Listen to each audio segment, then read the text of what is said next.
Sir చెప్పండి ఈరోజు TDP party బలంగా ఉందనుకుంటున్నారా? వచ్చే ఎన్నికలకు సంబంధించి చంద్రబాబుని మళ్ళీ ముఖ్యమంత్రిగా చూస్తారా? లేదంటే జగన్మోహన్ రెడ్డి మళ్ళీ ముఖ్యమంత్రి?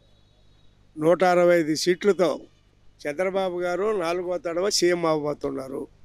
ఏంటి బలవంగా అన్ని ఇప్పుడు జనసేన బీజేపీ వాళ్ళు కూడా కలిసిపోయి 3 పార్టీలు ఐక్యతతో 165 సీట్లు కొట్టబోతున్నాము. జగన్మోహన్ రెడ్డి అనేవాడు ఈ రాష్ట్రంలోనే కనపడకుండా పోతాడు. రాష్ట్రాన్ని ఎదవగతి పాలు చూసినోడికి మళ్ళీ రాష్ట్రంలో ఏముంటుంది? అవకాశాలే లేవు. మళ్ళీ చంద్రబాబు నాయుడు గారు 4వ తడవ సీఎం. రాజకీయ విలువల్ని సర్వనాశనం చేశారు, బీజేపీ పెద్దలు కాళ్ళు పట్టుకుంటున్నారు చంద్రబాబు అంటూ వైసీపీ నాయకులు.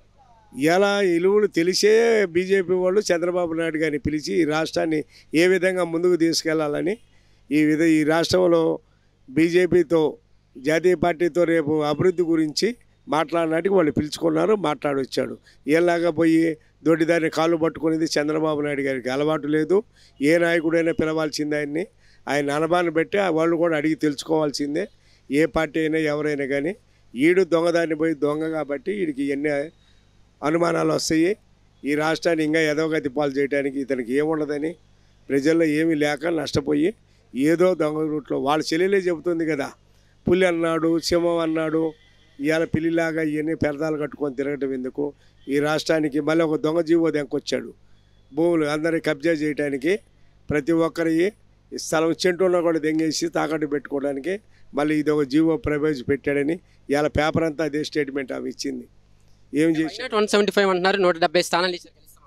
ఇంకా 10 వస్తాయేమో, 165 మాకు అది మాకు రివర్స్ చేసి చెబుతున్నాడు. బాబు గారికి చెబుతున్నాడు 165 మా ఖాయం.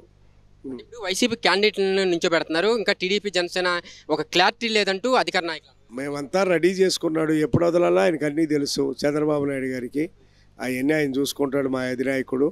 మేమంతా కార్యకర్తలం పనిచేసి పార్టీని గెలిపించుకోవడానికి సిద్ధంగా ఉన్నాం. విజయవాడలో కొంతమంది నాయకులు వైఎస్ఆర్సీపీలో చేరుతున్నారు. టీడీపీకి సంబంధించిన కేశవ్ నాని కానీ ఇంకేం చెప్తారు? ఆ కేశిని నాని గారికి ఎవరున్నారు? ఉన్నోడు కూడా పోయి ఉంటేనో ఎవరున్నారు అక్కడ? వైసీపీ వాళ్ళు లేదు, ఏమీ లేదు. అసలు అన్ని ఊళ్ళు జిల్లాలు ఖాళీ అయిపోయి టీడీపీలో చేరిపోయి ఎవరు కూడా వన్ సైడ్గా ఉంటే ఇంకేముంది అక్కడ? పార్టీ రాష్ట్రంలో ఏముందని అతను అమ్మిటిపోతారు. వైసీపీ ఆడుంది. వైసీపీ ఖాళీ అయిపోతుంటే ఏదో చెప్పుకోవాలిగా వాళ్ళు. అదే ఎన్నికలు సమీపిస్తున్న వేళ లోకేష్ కూడా ప్రజలకు వస్తానంటున్నారు, సభలు పెడతా అంటున్నారు. లోకేష్కి వస్తున్న స్పందన ఎలా ఉంది ఈరోజు? బ్రహ్మాండంగా ఉంది. పాదయాత్ర చూసాం కదా, 370 రోజులు పాదయాత్రలో 3280 కిలోమీటర్లు తిరిగాడు.